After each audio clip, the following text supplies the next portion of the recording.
السلام عليكم ورحمه الله وبركاته. ازيكم عاملين ايه؟ يا رب تكونوا بخير. النهارده رحنا السوق واشترينا شويه طلبات.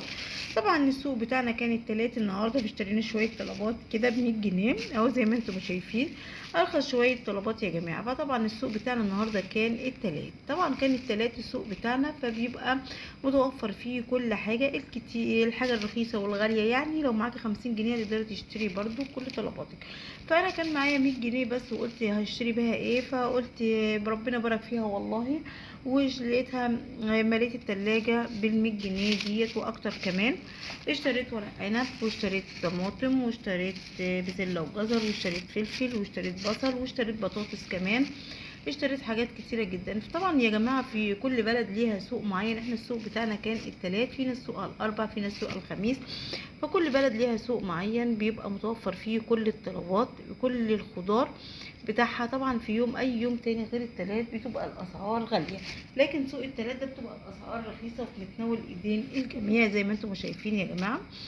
اشترينا ووفرنا طبعا حاجات كتيرة جدا، وملينا التلاجة ب100 جنيه زي ما انتم شايفين اهو. يا جماعة زي ما انتم شايفين.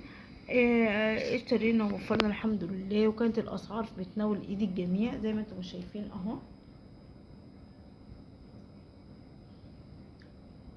الاسعار كانت بتناول ايد الجميع ورخيصه والحمد لله، واشترينا ووفرنا. وزي ما قلت لكم يوم التلات ده بتبقى الاسعار جميله جدا ورخيصه اهو شايفين. اشترينا ووفرنا كتير يا جماعه، وطبعا الاسعار كانت حلوه جدا زي ما انتم شايفين اهو. فطبعا اللي ابتدى هوت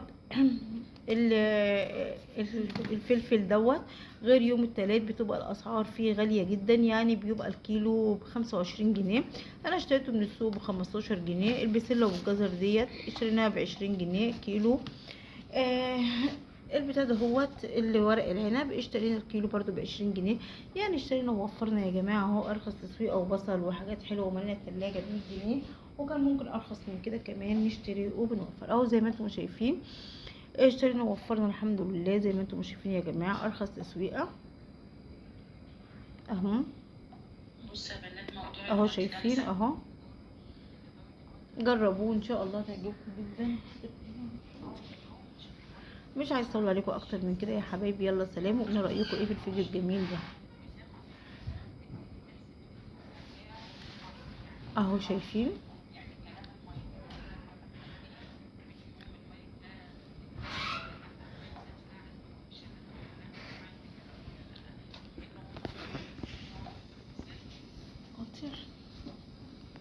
يلا سلام يا حبايبي، وقولوا رايكم ايه في التسويقه الجميله دي.